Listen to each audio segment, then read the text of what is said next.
Amén, hermanos. El Señor les bendiga. ¿Cómo están? ¿Con gozo? Amén. Gloria a Dios. La semana pasada estábamos hablando de la importancia de aplicar esos principios bíblicos a nuestra vida.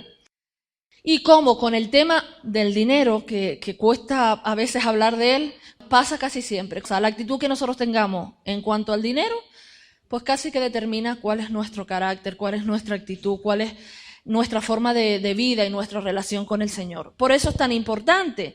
Y la semana pasada hablamos del diezmo, ¿lo recuerdan? Yo dije que íbamos a dividirlo entre diezmo y dar. Y la parte del diezmo ya la dimos, amén. Y hoy voy a centrarme en la parte de dar, pero quiero ir un poquito así corriendo porque quiero, si es posible, por lo menos dar la introducción de la parte práctica. Igual que hablamos con lo del diezmo, que creo que quedó claro, hermanos. En el tema de dar, hermanos, hay una cosa muy importante. En este tema, antes que dar algo material, lo que Dios espera es que nosotros nos demos nosotros mismos. Que entreguemos nuestra vida al Señor. La primera ofrenda que Dios quiere es una vida entregada a Él. Porque de nada sirve dar mucho dinero para lo que tú quieras, para obra social o entregar mucho dinero en la iglesia, si luego tu vida es un desastre, tu vida está separada del Señor, apartada de Dios, porque hermanos, eso se convierte en ¿qué? En obra muerta. Trapos de inmundicia, dice la Biblia. Entonces lo que Dios primero quiere en este tema de dar es que le entreguemos nuestra vida. Si todos los que están aquí han entregado su vida al Señor, gloria a Dios. Si hay alguien que no lo ha hecho, te insto y te animo a que no dejes pasar este día sin que entregues de verdad tu corazón al Señor. Es lo mejor que puede pasarte en la vida. No hay nada más grande, más maravilloso, que no solo determina tu presente, sino que determina tu futuro eterno. Es decir, no estamos hablando de cualquier cosa, hermanos. Así que lo primero que te digo es, da tu vida a Cristo. Eso es lo más hermoso que te puede pasar. Luego, una vez una persona entrega su vida al Señor, cuando nosotros nos dejamos tratar por Dios y comenzamos a tener esa relación personal con el Señor, una de las cosas que van a suceder es que Dios comienza a tratar con nuestra vida, con todas las áreas que tenemos equivocadas. Una de ellas, hermanos, es que comienza a tratar con el tema de la generosidad. Dios es un Dios generoso, ¿amén? Entonces, ¿nosotros qué tenemos que ser? ¿Hijos qué? Tacaños. Generosos, hermanos, porque queremos parecernos a Él. Así que, si tú te dejas tratar por el Señor, eso va a venir. Y los cristianos de Macedonia justamente hicieron eso, y el apóstol Pablo los alabó por ello. Les dijo, miren lo que les dijo. Dice, asimismo se dieron primeramente al Señor y luego a nosotros por la voluntad de Dios. ¿Qué hicieron lo primero? Entregar sus vidas. Se entregaron totalmente al Señor. Ya luego dieron ofrendas, hermanos. Quiero hacerles esta pregunta. ¿Qué peligro les aguarda a algunos tras la prosperidad? Hay mucha gente que de repente recibe mucho dinero. Lo que sea, tiene un sueldo espectacular, lo ascienden, recibe una herencia, no sé, 1000 cosas. Y si nosotros no sabemos manejar bien eso, hermanos, hay muchas personas que no saben manejarlo bien y lo peligroso de eso es que sus corazones se acaban apartando del Señor. Así que este tema es muy importante. Vamos a ver lo que dice la palabra con respecto a esto. Deuteronomio 8, del 11 al 16, dice, sin embargo, ese es el momento cuando debes tener mucho cuidado en tu abundancia. Ten cuidado de no olvidar al Señor tu Dios al desobedecer los mandatos, las ordenanzas y los decretos que te entregó hoy. Pues cuando te sientas satisfecho y hayas prosperado y edificado casas hermosas donde vivir, cuando haya aumentado mucho el número de tus rebaños y tu ganado, y se haya multiplicado tu plata y tu oro junto con todo lo demás, ten mucho cuidado. No te vuelvas orgulloso en esos días y entonces te olvides del Señor tu Dios, quien te rescató de la esclavitud de la tierra de Egipto. No olvides que Él te guió por el inmenso y terrible desierto que estaba lleno de escorpiones y serpientes venenosas y que era tan árido y caliente. Él te dio agua de la roca. En el desierto te alimentó con maná, un alimento desconocido para tus antepasados. Lo hizo para humillarte y para ponerte a prueba por tu propio bien. Todo esto lo hizo para que nunca se te ocurriera pensar, he conseguido toda esta riqueza con mis propias fuerzas y energía. La Biblia a mí me encanta por eso. Habla de todo. Cualquier duda que tú tengas, vete a la palabra. Ahí está la respuesta. Y nos está diciendo, hermanos, en este tema de las finanzas, que si tú comienzas a ser una persona próspera, gloria a Dios por eso. Pero que no te olvides del Señor. Porque eso es un peligro que a mucha gente le ocurre. Y es curioso porque en esta parte de ese pasaje dice: ten cuidado de no olvidar al Señor tu Dios al desobedecer los mandatos y las ordenanzas y los decretos.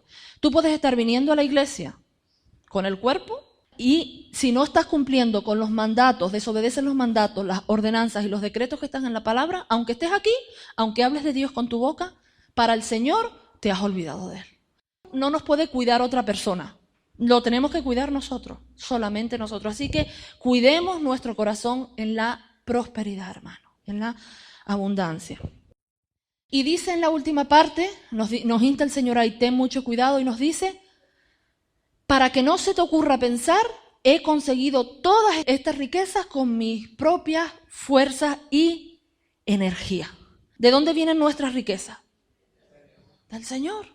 No nos podemos olvidar. Deuteronomio 8:18, la primera parte dice: acuérdate del Señor tu Dios, Él es quien te da la fuerza para obtener las riquezas.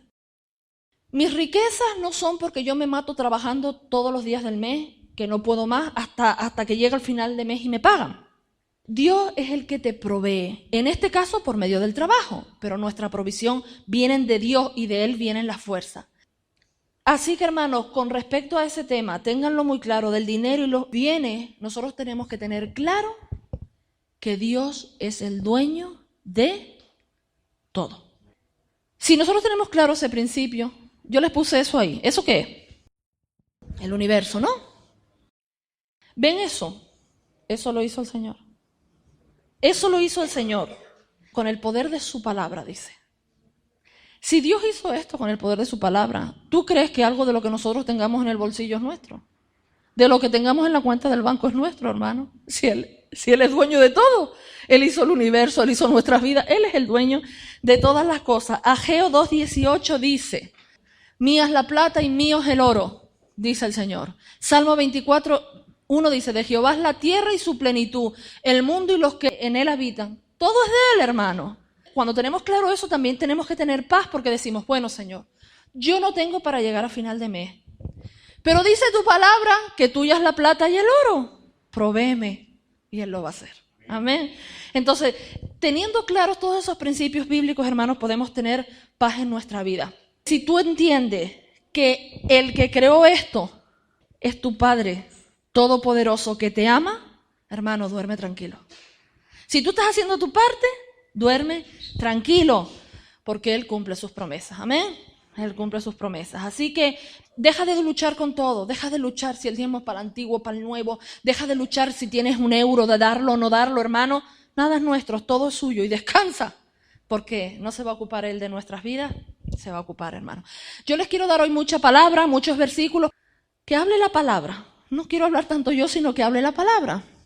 Dice: honra a Jehová con tus bienes y con las primicias de todos tus frutos, y serán llenos tus graneros con abundancia, y tus lagares rebosarán de mosto. Quiero hacerles una aclaración. No sé si todos los que están aquí estuvieron la semana pasada, lo dije, pero quiero aclararlo y recordarlo. Esta iglesia no cree en el movimiento de la prosperidad. Amén. No es que le doy a Dios para que Dios me dé. No es que le doy a Dios para que Dios me sane. No es que le tengo que pagar a Dios por ningún favor. Amén. No es nada de eso, hermanos. No, el propósito de nuestras vidas principal no es ser rico. No es eso. Pero sí hay principios bíblicos en cuanto al dar, en cuanto al corazón del Hijo de Dios, hermanos, que sí tenemos que tener claros y que bendicen nuestra vida. Así que dice que honremos al Señor con nuestros bienes.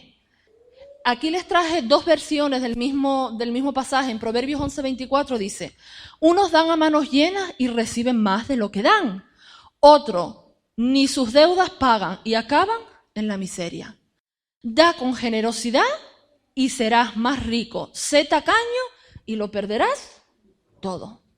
Además, no se concibe, hermano, un hijo de Dios conocer al Salvador y ser tacaño. Eso es incompatible. Esta es otra versión. Hay quienes reparten y les ha añadido más, y hay quienes retienen más de lo que es justo, pero vienen a pobreza. Cuando tú retienes, hermanos, y no eres generoso, con el que pasa necesidad, con el que necesita ayuda, hermano, ese dinero se te va por otro lado, te lo puedo asegurar. Eso se te va por otro sitio. Así que tenemos que dar, hermano. Y luego vamos a ver la actitud con la que tenemos que dar. Lucas 6:38. Dad y se os dará. Una medida buena, apretada, remecida y rebosante os pondrán en el regazo, porque con la misma medida con que medís, os volverán a medir. Es decir, con la medida que yo mido, seré medido. Yo no puedo pretender ser un tacaño, una tacaña. Veo a una persona en necesidad y me da lo mismo, y luego pretender que sean generosos conmigo. Hermano, con la misma medida que mido, seré medida. Ese versículo es tremendo porque en la época de Cristo, cuando las personas compraban el grano, la solían comprar en saco.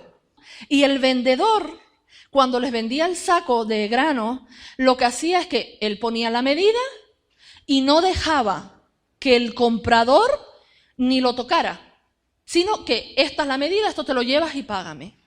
Lo que el Señor está diciendo ahí, que nos pondrá una medida buena, que nos lo pondrá apretada.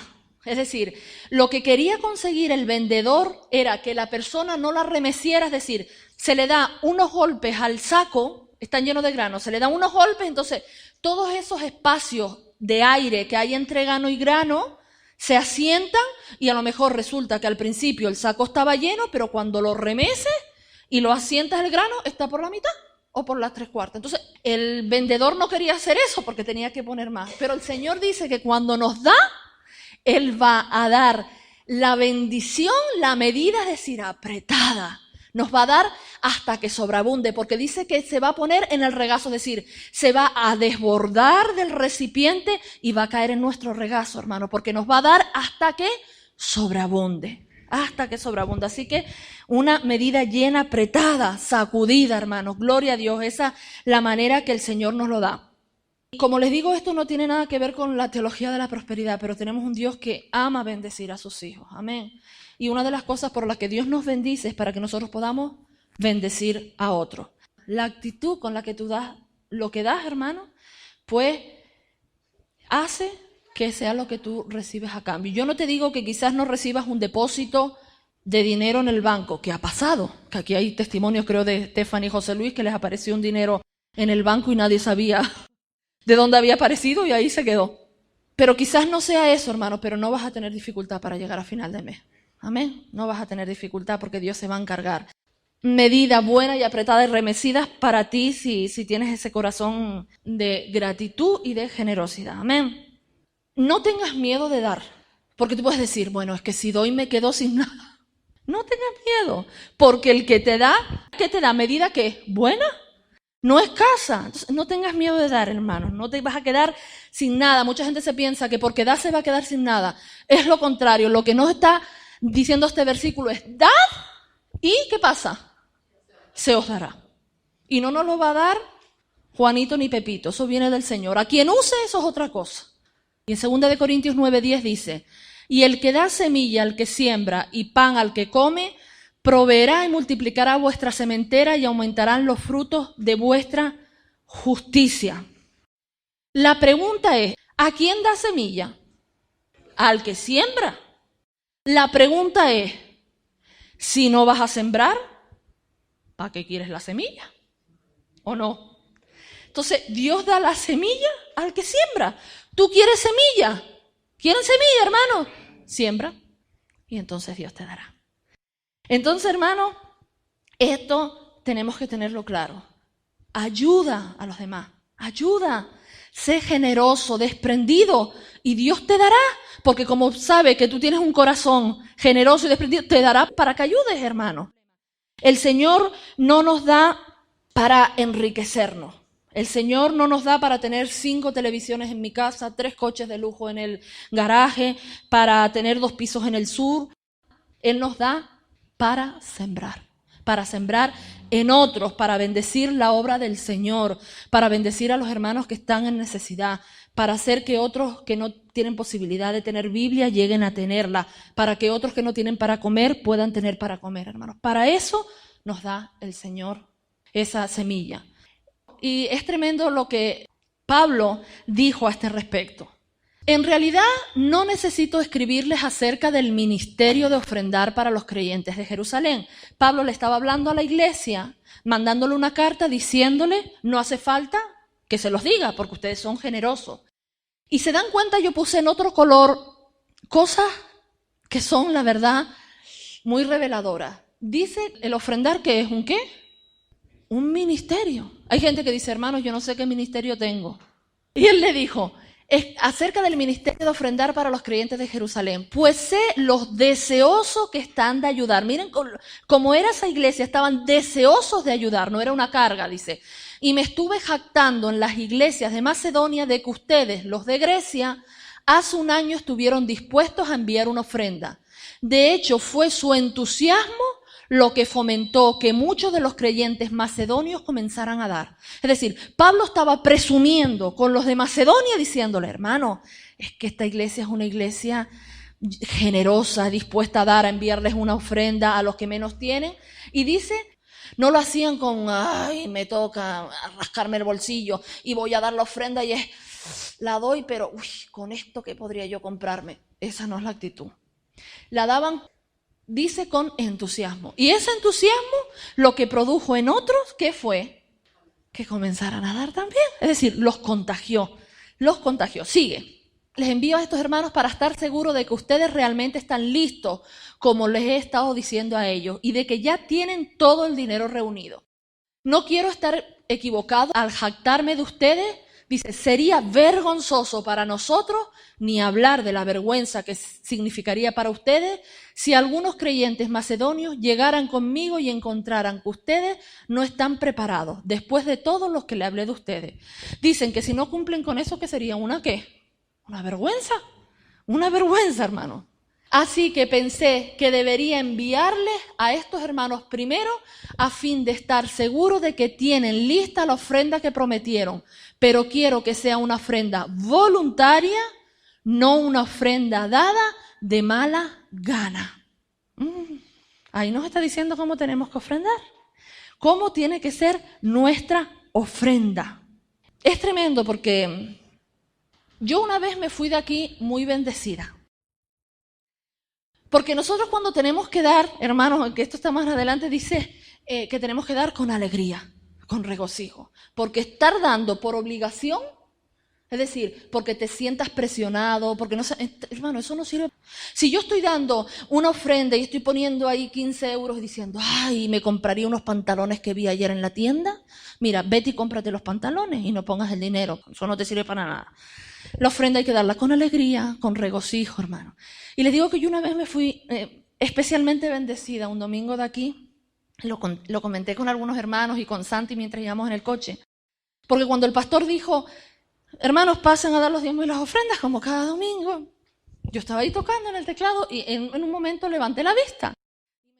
Venía danzando a ofrendar. Me bendijo eso tanto, hermano. Me bendijo esa actitud tanto de ver la alegría con la que ella vino a dar su ofrenda. Hermano, a mí me dio la semana. Me bendijiste, hermana. Porque eso me anima, eso me contagia, como leíamos antes. Porque ves un hermano en Cristo que viene con alegría, no con cara de pena y de que la tengo que dar ahí, pues no me queda otra. Ella vino danzando por el pasillo a entregar su ofrenda. Y a mí me bendijo, hermana, me bendijo. Esa es la actitud con la que nosotros tenemos que venir. Esa es la actitud y esa es la actitud que a Dios le agrada, hermano. Esa es la actitud que al Señor le agrada. Hay una historia que dice que en un anciano en Inglaterra, cuando iba a cumplir 80 años, todos los hijos y los familiares se reunieron y le dijeron, bueno, te vamos a hacer un regalo.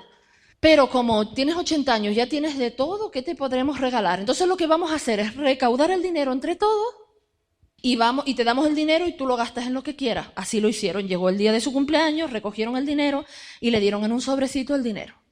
Y él dijo, ¿de verdad que puedo hacer esto con esto lo que quiera? Y le dijeron, sí. Dice, está bien, ya sé lo que quiero hacer.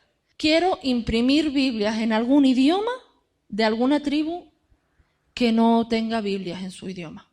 ¿Qué hicieron los familiares? Se pusieron en contacto con la Sociedad Bíblica de Inglaterra y el encargado de la Sociedad Bíblica le dijo, uy, curioso, esas curiosidades del Señor, ¿no? Dice, porque acabamos de recibir un manuscrito de una tribu en África y que no teníamos el presupuesto para imprimirla. El hombre había recaudado, es decir, lo que tenía para regalo era el equivalente como a 2.000 euros. Y le dicen, bueno, las familiares, ¿cuánto vale imprimir la Biblia en ese idioma? Y le dijeron aproximadamente 3.000 euros. Ellos, la familia, reunió lo que faltaba, dieron el dinero y fue impresa esa Biblia para esa tribu en África que posiblemente ni sabían el nombre. Yo estoy seguro que cuando este hombre llega al cielo, se va a encontrar con algunos de las tribus de esa tribu de África diciéndole, gracias, fue tu generosidad lo que hizo que yo tuviera mi Biblia. ¿No es eso, hermano? ¿No es eso hermoso? ¿A ti no te gustaría entrar en el cielo así y que viniera uno por allá que tú no conoces y te dijera, Stephanie? ¿Y tú quién será? Yo no lo conozco. Tu generosidad hizo que mi familia recibiera a Cristo porque tuvimos una Biblia. Eso es hermoso, hermano. Eso es para vida eterna. Eso es lo que vale. Eso es lo que vale, hermano. Eso es lo que vale. Eso es tremendo. Así que tenemos que ser buenos mayordomos, fieles, hermano. Fieles mayordomos. Con esto no quiero decir que tú no puedas usar tu dinero para ti, para tu familia. Amén. No estoy hablando de eso. No te estoy diciendo que no puedas salir fuera a comer, no te estoy diciendo que no te puedas ir de vacaciones, no hablo de nada de esto. Hablo, hermanos, de hacer una buena mayordomía de nuestros recursos, de saber poner cada cosa en su lugar y en su tiempo. Tú tienes que tener claro que es tu responsabilidad que las necesidades de tu hogar estén suplidas. Tus hijos no pueden andar con los zapatos rotos y con los pies tocando la tierra y tú haciendo otras cosas. Tienes que suplir las necesidades de tu hogar, a eso nos ha llamado el Señor. Pero cuando tú quieres sembrar, Dios te da semilla. Así que no te preocupes porque va a haber para todo. Un día esto aquí se habrá terminado. Nuestro manejo de la finanza y de la mayordomía habrá terminado, hermano. Pero si nosotros hemos sabido usar nuestros recursos para bendecir a otros y para que otros conozcan a Cristo, hermano, eso seguro, sin el lugar a equivocarme, es la mejor manera en la que hemos podido usar el dinero. No terminé el pasaje. Dice, recuerden lo siguiente, un agricultor que siembra solo unas cuantas semillas obtendrá una cosecha pequeña, pero el que siembra abundantemente obtendrá una cosecha abundante. Cada uno debe decidir en su corazón cuánto dar y no de mala gana ni bajo presión, porque Dios ama a la persona que da con alegría. Bueno, ya esto hablamos, ¿no? Dar con alegría. Y Dios proveerá con generosidad todos los que necesiten. Entonces siempre tendrán todo lo necesario y habrá bastante de sobra para compartir con otros. Como dice las Escrituras, comparten con libertad y dan con generosidad a los pobres. Sus buenas acciones serán recordadas por un rato. Para siempre, hermano. Para siempre serán recordadas esas buenas acciones. Amén. Pues es Dios quien provee la semilla al agricultor y luego el pan para comer. De la misma manera, Él proveerá y aumentará los recursos de ustedes y luego producirá una gran cosecha de generosidad en ustedes. Efectivamente, serán enriquecidos en todo sentido para que siempre puedan ser generosos. Y cuando llevemos sus ofrendas a los que las necesitan, recuerden, este es Pablo hablando, ellos darán gracias a Dios, hermano. Entonces, dos cosas buenas resultarán del ministerio de dar. Se satisfarán las necesidades de los creyentes de Jerusalén y ellos expresarán con alegría su agradecimiento a Dios. Como resultado del ministerio de ustedes, ellos darán la gloria a Dios, pues la generosidad de ustedes, tanto hacia ellos como a todos los creyentes, demostrará que son obedientes a la buena noticia de Cristo. Y ellos orarán por ustedes con un profundo cariño debido a la desbordante gracia que Dios les ha dado a ustedes. Gracias a Dios por este don que es tan maravilloso que no puede describirse con palabras. Eso estaba en Corintios, 1 Corintios. Entonces, es tremendo porque le está diciendo allí, si yo soy generoso, ¿tú sabes qué va a producir eso? Una de las cosas que va a producir es que alguien le dé la gloria a Dios. Tan solo por eso, hermano, si con yo dar alguien le da la gloria a Dios, ya estás haciendo algo tremendo. Así que, hermano, demos. Y dice que eso demostrará que somos obedientes a la buena noticias de Cristo. Gloria a Dios. Santiago 5:2 dice, vamos ahora, ricos, llorad y aullad por las miserias que os vendrán. Vuestras riquezas están podridas y vuestras ropas están comidas de polilla. Vuestro oro y plata están enmohecidos, y su moho testificará contra vosotros, y devorará del todo vuestras carnes como fuego. Habéis acumulado tesoros para los días postreros. De nada te sirve el dinero que hayas guardado aquí y lo hayas guardado en el banco. El pastor siempre pone el ejemplo de un tío que tenía un montón de dinero, que se guardaba las escrituras ahí en el pantalón. Se murió el hombre. Todo lo que tenía, fincas y todo eso, se las quedó el gobierno. ¿De qué le sirvió, hermano? Pudiendo bendecir a otros, ayudar a quien tiene necesidad. No le sirvió, hermanos. Entonces, hermanos, acumulemos tesoros para lo eterno, hermanos, para lo eterno. Hay una cosa que se cumple sí o sí. Dar nos hace libres. Mientras que acaparar, tener avaricia, hermanos, eso te hace prisionero. Prisionero de 1000 cosas. ¿Y el dar nos hace libres de qué? Libres de la codicia, de la avaricia, de esas cadenas, hermanos, que atan a la persona aunque no se den cuenta. Y te libera de la estrechez económica, porque Dios se vuelca con un corazón generoso. Esto es una de las cosas más hermosas. El dar puede cambiar la vida de otras personas. ¿No es eso tremendo? Que con lo que tú das, que quizás para ti sea mucho o poco, no sé, puedas cambiar la vida de otra persona, hermano. Eso es maravilloso, eso es maravilloso. Cuando hablamos de dar, nos estamos refiriendo en este taller, evidentemente, a la parte económica, porque es un taller de finanzas, pero esto ponlo en dones, en talentos, en tiempo, todo eso tenemos que nosotros también ser buenos administradores, no solamente de la parte económica, aunque estamos centrándonos en esto por el tipo de taller que es, ¿no? Así que la Biblia no nos dice que ser rico es malo, sino lo malo es el amor al dinero. El dinero no es malo, el amor al dinero es lo malo. La Biblia no dice que sea malo ser pobre o bueno ser pobre, pero que no debemos gastar en las cosas triviales, sino ser buenos mayordomos de la economía. Alguien dijo que es posible dar sin amar, pero es imposible amar sin dar. Es decir, tú amas a Cristo. Si amas a Cristo, es imposible que lo ames y tú no ayudes a la obra del Señor. Eso no es compatible. Eso es el agua y el aceite. Yo no puedo separar a Cristo de la obra de Cristo, porque Cristo ama su obra. Y ayudar a la obra de Cristo implica que otros conozcan al Señor, principalmente, con todo lo que se hace. Entonces yo no puedo decir, yo te amo a Cristo, pero tengo un corazón tacaño para la obra del Señor. Hermano, eso no es compatible. Y si somos así, de verdad, pidámosle perdón al Señor, que hay tiempo para arrepentirse. Amén, eso es lo importante. Además, cuando uno se convierte al Señor, la conversión tiene que tocar todas las áreas de nuestra vida, todas. Cuando Zaqueo se convirtió, él se dio cuenta de que él había robado, que había estafado. ¿Qué fue lo primero que hizo? Devuelvo lo que robé y que se quedó ahí. Dice, y al que le he defraudado, ¿cuántas veces más le daba? 4 veces más. Es decir, hay una evidencia de que hubo una conversión genuina, hermano, porque le tocó el bolsillo, que es a lo que más todo el mundo no quiere que se lo toque. Entonces, cuando nos convertimos, no podemos dejar que Dios toque áreas de nuestra vida, sí, pero áreas de nuestra vida no, porque entonces esa conversión, hermano, es como rara. Así que tenemos que ser generosos, tener el corazón del Señor.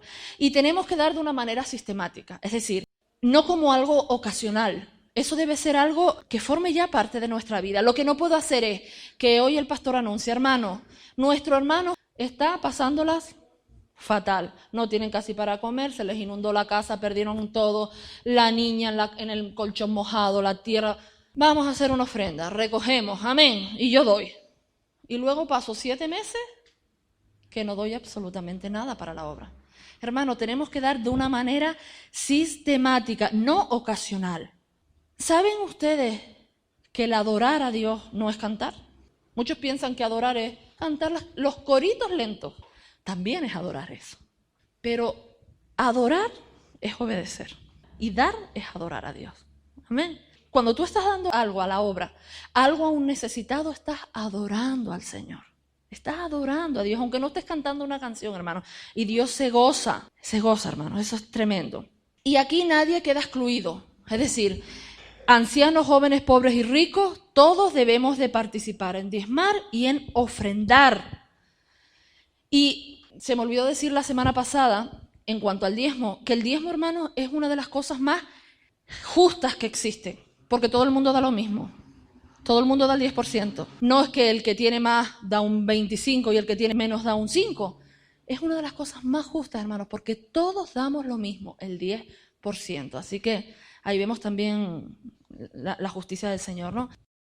En Lucas 21, 1, 4, esto es lo que hizo Jesús. Jesús estaba en el templo y dice, levantando los ojos, vio a los ricos que echaban sus ofrendas en el arca de las ofrendas. Vio también a una viuda muy pobre que echaba allí 2 blancas y dijo, en verdad os digo que esta viuda pobre echó más que todo, porque todos aquellos echaron para las ofrendas de Dios lo que les sobra, mas esta de su pobreza echó todo el sustento que tenía. Ya en una prédica que yo hice, no me acuerdo cuál, yo dije que Jesús se paró ahí a mirar, que si eso lo hace el pastor hoy en día, imagínense aquí todos ofrendando y el pastor aquí así. Pues eso es lo que hizo Jesús, se puso en el templo a mirar lo que la gente echaba en la ofrenda. ¡Ah! ¡Tremendo!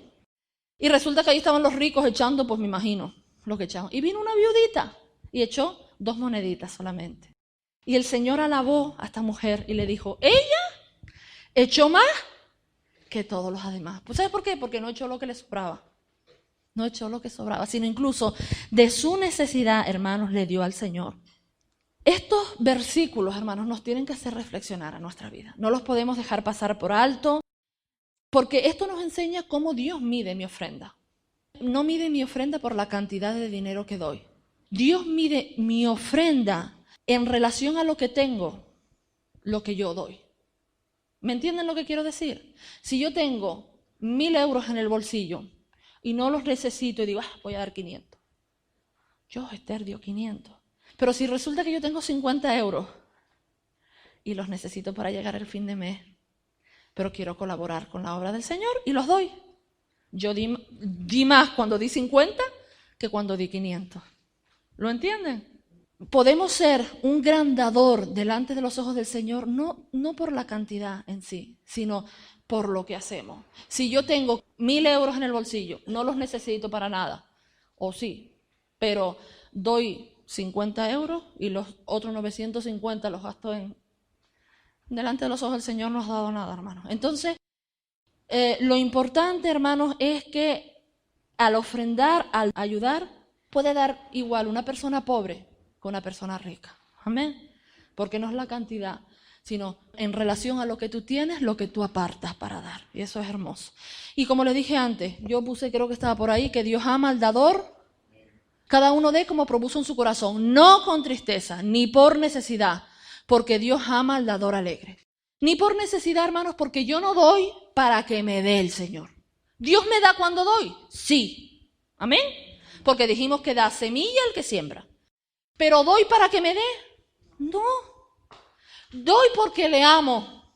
Doy porque es imposible amarlo y no amar lo que él ama. Y él ama la obra y él ama a la gente. Entonces, si yo amo a Dios, hermanos, tengo que tener ese corazón. Entonces, no doy ni con tristeza ni por necesidad, sino con alegría. ¿A quién dice que ama a Dios? ¿Al dador qué? Alegre. Así que no damos por necesidad, que eso es lo que se suele hacer con los pactos y todo eso. Yo pacto con Dios y le hago ahí un truquito. Mira el Señor el billetito, aquí tengo 100 euritos. Si tú me sanas, pues yo te doy los 100 euritos. ¿Tú crees que Dios necesita tus 100 euritos? Dios no necesita tus 100 euritos, hermano. Así que no juegues con Dios.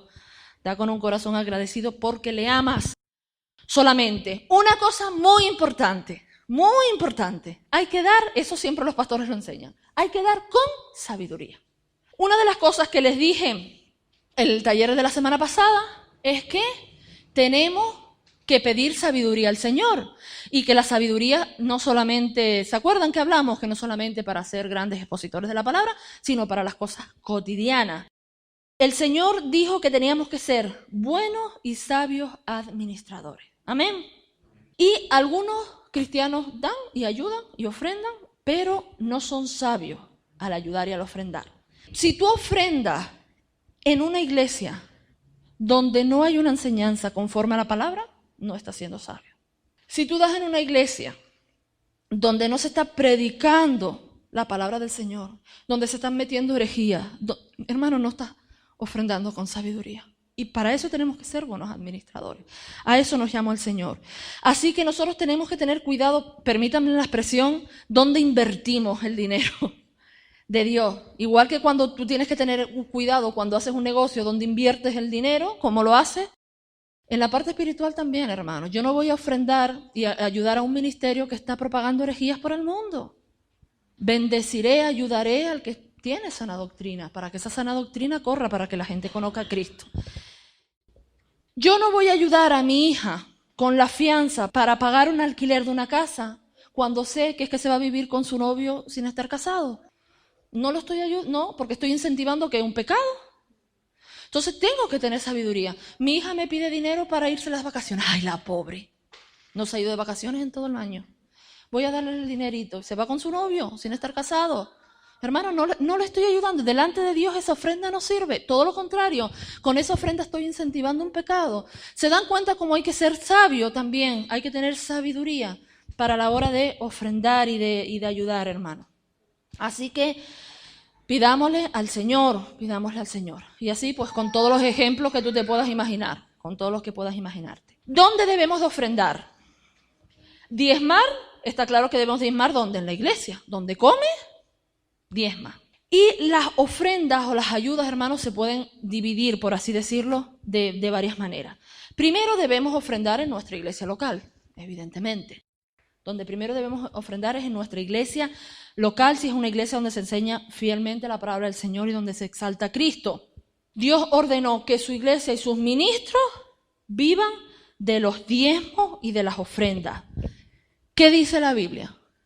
Así también ordenó el Señor a los que anuncian el Evangelio que vivan del Evangelio. De los pastores deben de vivir el Evangelio. Entonces, debemos también ayudar, hermanos, a los que nos ayudan espiritualmente, a los que nos imparten pues bendición a nuestras vidas. Gálatas 6:6 dice, los que reciben enseñanza de la palabra de Dios deberían proveer las necesidades de sus maestros compartiendo todas las cosas buenas con ellos.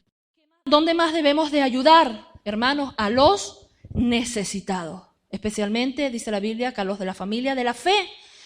Y esta es una manera en la que podemos demostrar el amor de Dios. Primera de Juan 3:17 dice, pero el que tiene bienes de este mundo y ve a su hermano tener necesidad y cierra contra él su corazón, ¿cómo mora el amor de Dios en él? Resulta que yo veo a Nico, que está pasando una necesidad terrible, porque en la casa hay necesidad, lo que sea.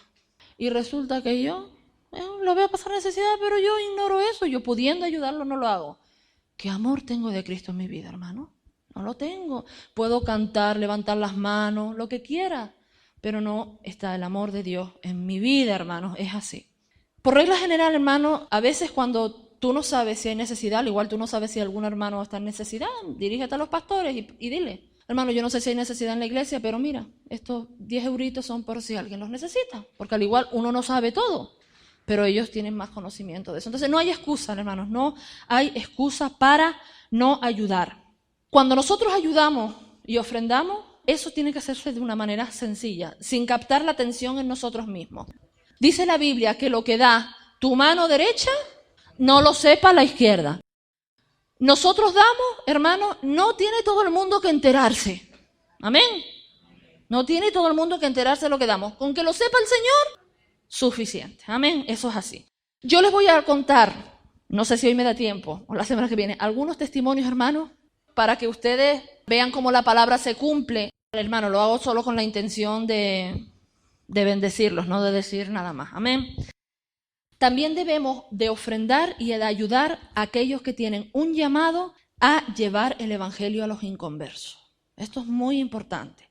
Cada cristiano tenemos la responsabilidad de llevar el evangelio, amén, de predicar la palabra. Pero el Señor dio un mandamiento que dice, id por todo el mundo y predicad las buenas nuevas, la palabra, por todo el mundo. Y si no podemos ir nosotros, hermanos, debemos de tener como un privilegio el poder ayudar a que otros lo hagan. Y yo de verdad les digo, desde diciembre de este año pasado, Dios ha estado golpeando mi corazón con esto tremendamente, hermano. Tremendamente. Porque a veces no podemos nosotros ir, pero podemos ayudar a que otros vayan. O a que otros ya están, haciéndolo o ayudamos a que alguien se prepare para hacerlo. Así que, hermanos, esa es una manera también de llevar el evangelio a todo el mundo, aunque tú no salgas de Tenerife. Amén. Por lo tanto, hermanos, con todo esto, el trato que le damos, hermanos, a nuestras posesiones es un reflejo de nuestro compromiso con Dios. No hay medias tintas aquí. Por eso, Dios no se fija tanto en lo que damos, sino en la actitud, con lo que lo hacemos, hermanos. Hay un proverbio que creo que, si no estoy mal, creo que fue Agur que lo escribió, que decía: Señor, no me des riquezas para que no me olvide de ti, y no me des pobrezas para que luego robe, sino dame lo justo. Pero yo me quedo en esta tarde diciendo: Dios da semilla al que siembra. Entonces, si yo siembro, puedo estar tranquila que Dios da semilla, porque Dios cumple sus promesas, hermanos. Amén, Dios cumple sus promesas. La avaricia es terrible. ¿Saben qué es la avaricia? Codiciar lo que el otro tiene. ¿Y por qué esta hermanita tiene esto y yo no lo tengo? ¿Y por qué? ¿Y por qué? ¿Y por qué? ¿Y por qué? ¿Y por qué? El mismo Jesús dijo que nos cuidáramos de la avaricia. Y les dijo: mirad y guardaos de toda avaricia, porque la vida del hombre no consiste en la abundancia de los bienes que posee. Cuidémonos de la avaricia, hermano. Cuidémonos de codiciar lo que el otro tiene. Nosotros tenemos que, con este taller, al finalizar, hacer unas cuantas cosas. Una de ellas es revisar nuestra actitud con el dinero. Revisar nuestra actitud con las posesiones. Porque solamente cuando tengamos una actitud correcta, como a Dios le agrada, hermano, podremos usar el dinero para servir a Dios y para servir a los demás. ¿Te acuerdas que el dinero es prestado? ¿Te acuerdas que no es nuestro? Es prestado. Así que es muy importante estos principios que hemos estudiado, que hemos visto en este taller de la finanza. Dice Mateo 6:24, ninguno puede servir a dos señores, porque o aborrecerá al uno y amará al otro, o estimará al uno y menospreciará al otro. No podéis servir a Dios y a la riqueza. Esto viene a ser un poco lo mismo que el amor al dinero. Tú puedes tener riqueza, sí, pero no ser esclavo de ella. Ojalá todos aquí pudiéramos tener una cuenta muy frondosa. Ojalá. Eso quiere decir que podríamos ayudar a muchos. Amén. Y no ser yo esclavo de esa riqueza. Este Juan Wesley, el amado y el tremendo hombre de Dios Juan Wesley, él dijo: gana todo lo que puedas, ahorra todo lo que puedas para que puedas dar todo lo que puedas. ¿No es tremendo eso? Gana todo lo que puedas, ahorra todo lo que puedas para dar todo lo que puedas, hermano. Eso es hermoso, es tremendo. Dos pasajes más de las Escrituras. Proverbios 28:27 dice: el que ayuda al pobre no conocerá la pobreza. El que le niega su ayuda será maldecido. Es decir, tú ayudas al pobre, no serás pobre nunca, hermano. Pero si niegas ayuda al pobre, hay maldición para esas personas. Proverbios 19:17 dice: servir al pobre es hacerle préstamo al Señor. Dios pagará esas buenas acciones. ¿Ustedes creen que Dios debe algo? No. La Biblia te está diciendo que si tú le das al pobre, es como si le prestaras al Señor. Imagínense. Yo le estoy dando a un pobre, es como si le estuviera prestando dinero a Dios. Y dice que Dios paga siempre. Dios es buen pagador. Entonces, si yo le doy a un pobre, Dios me va a pagar. Amén. Eso es tremendo, hermano. Si nosotros de verdad creemos en la palabra de Dios, creemos que la palabra de Dios es fiel y verdadera, hermanos, no vamos a tener ningún problema en abrir la mano. Ninguno. Pero si dudas de la palabra del Señor, entonces sí. Así que, en resumen y terminando esta parte teórica, gloria a Dios, vamos a verla ahora. Recopilando todo, hermanos, la Biblia lo que nos dice es que debemos de ser sabios en la administración, debemos ahorrar, pero no atesorar, debemos gastar con discreción y con control y usar los recursos propios para ayudar a otros, pero con sabiduría. Amén.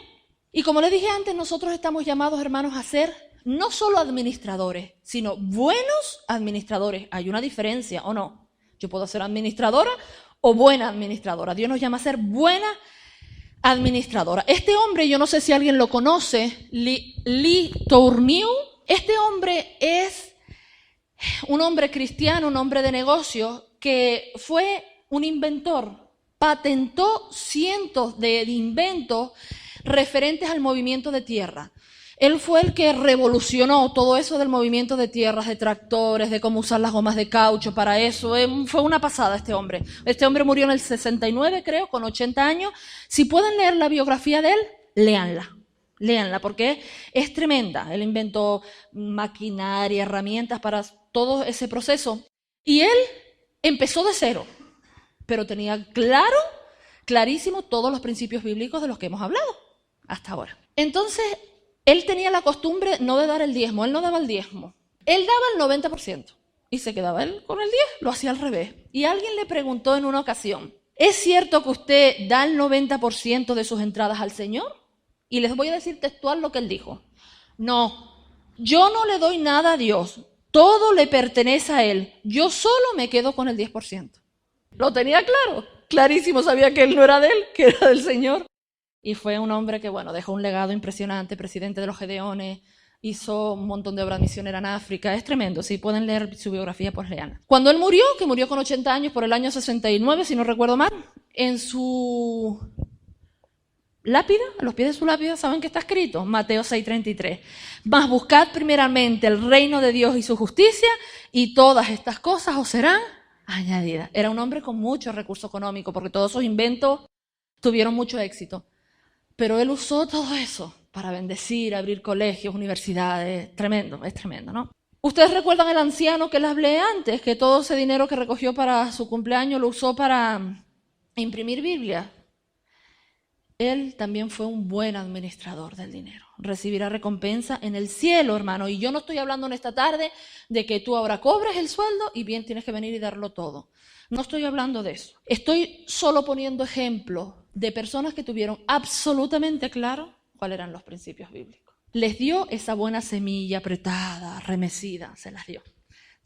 Así que Dios te da el dinero para dos cosas. Primero, para vivir, porque tienes que vivir. Lo que no puedo yo es dar todo y decir, después no tengo dinero para hacer la compra en mi casa. Dios te da dinero para vivir y te da dinero para bendecir. Por tanto, tienes que vivir, bendecir, diezmar, ofrendar, hermano, y eso no se convierte en el centro de tu vida, el dinero, para que no seas un esclavo de él. Otro pasaje, Lucas 19, del 12 al 26. Muchos pasajes bíblicos, hermano, pero quiero que vean que todo esto viene de la palabra del Señor, no de Esther. Les dijo, un hombre de la nobleza fue llamado a un país lejano para ser coronado rey y luego regresar. Antes de partir reunió a 10 de sus siervos y dividió entre ellos 5 kilos de plata diciéndole, inviertan esto por mí mientras estoy de viaje. Pero sus súbditos lo odiaban y enviaron una delegación tras él a decirle, no queremos que seas nuestro rey. Después de que lo coronaran rey, volvió y llamó a los siervos a quienes les había dado el dinero. Quería saber qué ganancias habían tenido. El primer siervo le informó, amo, invertí su dinero y multipliqué 10 veces el monto inicial. Bien hecho, le exclamó el rey. Eres un buen siervo, has sido fiel con lo poco que te confié. Así que como recompensa serás gobernador de 10 ciudades. El siguiente siervo informó, amo, invertí su dinero y multipliqué 5 veces el monto original. Bien hecho, exclamó el rey, serás gobernador de 5 ciudades. Pero el tercer siervo trajo solo la suma original y dijo, amo, escondí su dinero para protegerlo. Tenía miedo porque usted es un hombre muy difícil de tratar, que toma lo que no es suyo y cosecha lo que no sembró. Siervo perverso, dijo el rey a grito, tus propias palabras te condenan. Si sabías que eras un hombre duro, que tomo lo que no es mío y cosecho lo que no sembré, ¿por qué no depositaste mi dinero en el banco? Al menos hubieras podido obtener algún interés de él. Luego, dirigiéndose a los otros que estaban cerca, el rey ordenó, quítenle el dinero de este siervo y dénselo al que tiene 5 kilos. Pero amo, le dijeron, él ya tiene 5 kilos. Sí, respondió el rey. Y a los que usan bien lo que se les da, se les dará aún más. Pero a los que no hacen nada, se les quitará aún lo poco que tienen. Somos fieles en lo poco, hermano. Dios te va a dar. Dios te va a dar. No lo dudes ni un momento. Si son fieles en las cosas pequeñas, serán fieles en las grandes. Pero si son deshonestos en las cosas pequeñas, no actuarán con honradez en las responsabilidades más grandes. Entonces, si no son confiables con las riquezas mundanas, ¿quién les confiará las verdaderas riquezas del cielo? Poco hay que decir ante eso. Así que, hermanos, nosotros somos primero, responsables delante de Dios con nuestras finanzas. Y segundo, somos responsables delante de nuestra familia también, delante de la familia. ¿Qué es un administrador? Un administrador es uno que maneja el dinero o las propiedades que le pertenecen a otra persona. Y el Señor nos dice que tenemos que ser buenos administradores. El dinero es suyo, yo lo tengo que manejar de la manera correcta y adecuada. Una cosa muy importante, ya empezando la parte práctica, quédense con esto. El presupuesto familiar hay que planearlo. No se puede dejar al azar. Es necesario, hermanos, tener una buena planificación de nuestros recursos. Es muy necesario. Si tú quieres tener una buena economía que te dé para todo, para pagar las deudas, para todo, hermanos, necesitas planear la finanza. Necesitas sentarte al principio de mes un ratito con tu esposa y planear la finanza. Si tú quieres, igual que planificas tu tiempo para saber a lo que quieres llevar a cabo, si lo que tienes que hacer, el tiempo que necesitas para ello, que me imagino que muchos lo harán cuando planifican si tienen algún proyecto que hacer. De la misma manera, hermanos, tenemos que planificar nuestro presupuesto mensual, el del hogar, ¿vale?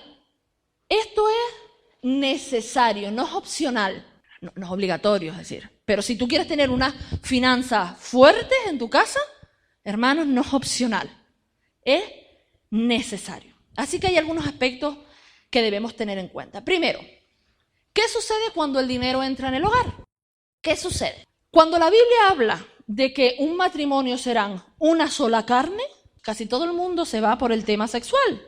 Pero no solo a eso se refiere el Señor, hermano. Cuando dicen que somos una sola carne, también en propósito, una sola carne en unidad, una sola carne en compañerismo, una sola carne en establecer un hogar conforme a Dios. Amén. Gálatas 2:24 dice que el propósito de Dios para el matrimonio es que los dos lleguen a ser uno solo. Y en términos bíblicos, hermanos, el matrimonio es entregarse totalmente y compartir todo con la otra persona. ¿Hasta cuándo? Hasta que me canse. No, hasta la muerte. Esa es la voluntad del Señor. Y el dinero, el tema de las finanzas, hermanos, está incluido en ese compartir, en esa unidad familiar. La actitud, en cuanto a la posesión del dinero, hermanos, la actitud, el uso que se le da, lo que vas a hacer con él, cómo lo vas a planificar, la mujer y el marido deben ser una sola carne. No decide uno y el otro acata, tienen que ser los dos una sola carne. Amén. Así que, ¿qué sucede cuando entra el dinero en el hogar? En primer lugar, si los dos trabajan, no es que este dinero es mío, el que yo gano con mi sueldo, y ese es tuyo, el que tú ganas con tu sueldo. Y luego cogemos y tenemos una cosita aquí en común, cuánto es la compra, el alquiler, la luz, la tal. Entonces yo pongo una parte de mi sueldo y tú pones una parte de tu sueldo y el que sobra es mío y el que sobra es tuyo. No, hermano. Lo que entra en casa es de los dos. Entra a formar parte del hogar. No es una parte mía y una parte tuya. Muchos matrimonios en el mundo son así. Y cristianos también. Yo una vez me quedé tremendamente sorprendida por una mujer que me dijo que estaba muy enfadada porque su marido le había preguntado que cuánto cobraba ella. Y yo, pero es que él no sabe cuánto cobra. No, ni él sabe lo que yo cobro, ni yo sé lo que cobra él. Y le molestó. Hermano, un matrimonio no es una sociedad mercantil. Amén. Un matrimonio es un matrimonio establecido por el Señor. Entonces no podemos actuar como si fuéramos una sociedad mercantil, hermano, sino como un matrimonio establecido por el Señor. Todo lo que se sale de ahí, no hay bendición en eso. No hay bendición en eso, no puede haber bendición, hermano. Así que, si los dos trabajan, eso va a un fondo común. ¿Qué pasa con el dinero cuando entra al hogar? Cuando el que trabaja es uno y no trabaja el otro. ¿Es él el que trabaja o es ella la que trabaja? No es que yo trabajo y entonces el dinero es mío y yo digo lo que se va a hacer con el dinero y tú, chito. Sino que manejando este mismo principio de somos una sola carne, hermanos, el dinero es de los dos. Toda la distribución mensual, los dos juntos, nos sentamos en la mesa, lápiz, calculadora y otra cosa que después les quiero explicar cómo lo hacemos. Y entonces nosotros, mira, tú crees que este mes esto, entre los dos miramos, valoramos. No es que como él trabaja, pues la otra parte es como un cero a la izquierda, que no tiene nada que ver. No, hermanos, tenemos que ser una sola carne. Tiene que haber unidad en la planificación del presupuesto y en la administración del mismo. No puede ser de otra manera, y más si son cristianos. Así que si trabaja uno o si trabajan los dos, el dinero que entra en el hogar es para el hogar. Son de ambos y ambos son responsables en la correcta administración. Por eso yo les puse aquí una frasecita que dice: el dinero que entra en el hogar es del hogar y ambos en el matrimonio son responsables de una correcta administración. Así, en el hogar tienen que estar claros estos principios. No importa tanto lo que se cobre. Lo que tenemos que tener en cuenta, y ambos tienen que saber, para saber cuánto se gasta, cae en el banco, qué vamos a hacer con eso, son estos principios. Los dos tienen que saber cuánto entra, los dos tienen que saber cuánto hay en el banco o en la casa, depende de dónde guardes el dinero. Los dos tienen que saber en qué se gasta el dinero. Los dos tienen que saber cómo vamos a distribuir ese dinero. Otra cosa muy importante, los dos tenemos que tener acceso al dinero. Cuando somos un matrimonio cristiano, los dos tenemos que tener acceso al dinero que hay en casa, acceso a las cuentas del banco. Yo tengo que tener acceso a las cuentas del banco, yo tengo que tener acceso a lo que hay en casa, a lo que se guarda en casa. Y una cosa muy importante, los dos tenemos que ser responsables de ese dinero. No es que yo tengo acceso al banco y cojo la tarjeta de Santi y yo me voy para el banco y resulta que el dinero que teníamos para hacer la compra del mes, vi un vestido en un escaparate. Como tengo acceso a la cuenta, pues me gasté el dinero en el vestido. No, hermano. Los dos accesos, los dos responsables. Amén. Los dos accesos, los dos responsables, hermano. Por eso les dije que tenemos que tener sabiduría en la administración del hogar. Así que los dos accesos, los dos responsables, independientemente de quién o quiénes trabajen. En muchas ocasiones, las prioridades que se le dan al manejo del dinero, hermanos, a veces es diferente para el hombre y la mujer, porque nosotros somos diferentes, los hombres de las mujeres. ¿Cuántos saben eso? Somos diferentes, hermanos, los dos preciosos para el Señor, pero somos diferentes. Por eso hay que estar de acuerdo, por eso hay que sentarse a planificar, por eso la decisión no la puede tomar uno solo, porque uno lo tomará conforme a lo que él cree que es importante, y si la toma la mujer, lo tomará conforme a lo que cree que es importante. Por eso necesitamos uno del otro para ser equilibrados. A veces estamos haciendo el presupuesto los dos sentados. Y a veces es Santi el que me dice: no, Esther, yo creo que esta cuenta de este mes hay que bajarla un poquito, aumentar esta porque nos viene el pago de no sé qué. Ah, genial. Al revés, a veces soy yo la que lo digo.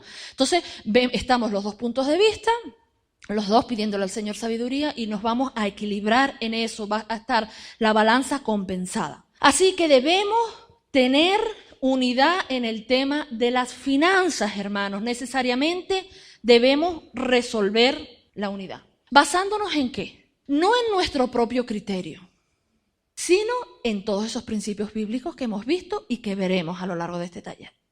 Porque si me baso en mi propio criterio o en tu propio criterio, a nosotros nos ha influenciado pues lo que hemos estudiado, nos ha influenciado cómo hemos sido criados, nos ha influenciado cómo hemos visto a nuestros padres organizar las finanzas, todo eso. Si mi padre ha sido un derrochador toda la vida y mi madre, pues al igual yo creo que esa es la manera de obrar. No nos podemos llevar a la hora de planificar el recurso familiar por nuestros criterios, sino por la voluntad del Señor. Y eso nos da la seguridad, hermanos, de que nunca nos vamos a equivocar. Y a veces los conflictos en el hogar llegan porque cada uno quiere establecer su propio criterio. Y a veces hay muchos conflictos por el tema de la finanza.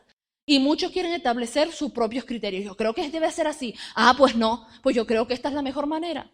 Olvidémonos de voluntades propias. Sometámonos a la voluntad del Señor para el buen uso del dinero, hermano.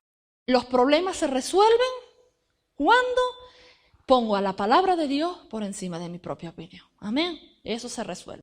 Así que no olvidemos, hermanos, que un día nosotros vamos a tener que dar cuenta de nuestra mayordomía al Señor. Un día vamos a tener que dar cuentas por eso, por todo, por las habilidades, por el tiempo, por nuestra vida, también por el manejo del dinero. ¿A ti no te gustaría escuchar eso de buen siervo y fiel, entra en el gozo de tu Señor? Pues eso hay que trabajarlo aquí, en la tierra. Aquí es donde hay que trabajarlo. ¿Qué hacemos cuando no sabemos, hermanos, si gastar o no gastar? Cuando no sabemos en realidad si necesitamos algo o no lo necesitamos. ¿Compramos esto, no lo compramos? ¿Quiero cambiar el armario del baño? quiero comprar un sofá, quiero comprar el mueble con vitrina de cristales. ¿Lo hacemos o no lo hacemos? Hay una pregunta que te tienes que hacer, que es esta. ¿Lo necesito o lo deseo? Eso es algo muy importante, porque si lo necesitas, hermano, adelante. Pero hay ocasiones en que no necesitamos las cosas, sino simplemente las deseamos. Resulta que tengo el mueble así y ahora el mueble se usa con la rayita del cristal para allá y yo la tengo para allá. Tengo que comprármelo porque eso me crea una necesidad tremenda, hermano. Párate. Para esto tienes que responderte con absoluta sinceridad. No maquilles de necesidad lo que es deseo. Tú contéstate de verdad. Dios te está viendo, así que tú contestas. Podemos vivir con menos cosas de las que compramos, esa es la verdad. Pero si te das cuenta que es un deseo y que en realidad no lo necesitas tanto como pensabas al principio, es decir, cuando lo dije era una necesidad de vida o muerte, pero va pasando el tiempo y voy mirándolo y digo, pues ¿sabes qué? Pues tampoco era tan necesario. Cuando eso pasa, haz un stop, coge un papel y un lápiz y empieza a establecer, hermanos, prioridades. Esa lista de prioridades te va a hacer ver si en realidad algo lo necesitas o simplemente es un deseo. Por eso es necesario tener en cuenta esto que les voy a decir, que es con lo que vamos a abrir la próxima semana. La importancia de la distribución. Llega el dinero a casa y ¿ahora qué hago? O al banco, ¿qué hago con esto? ¿Qué hago con este monto? ¿Cómo lo organizo? Con eso vamos a empezar la semana que viene.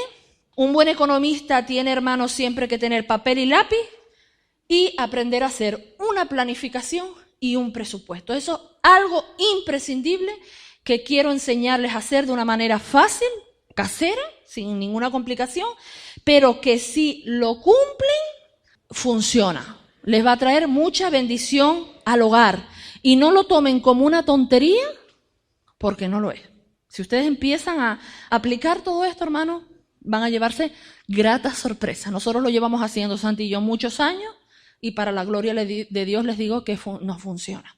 Dios nos ha dirigido a esta manera de organizar nuestro hogar y por ahora, la verdad que ha sido una bendición, sigue siéndolo en nuestra vida. Entonces, eso es lo que quiero mostrarles, la manera de hacer una planificación, la manera de cómo distribuir los recursos para que todas las necesidades estén cubiertas, puedas cubrir las necesidades de tus hijos, tus necesidades personales, lo que hay que pagar en la casa, ayudar a otros y a veces darte hasta un caprichito. Amén.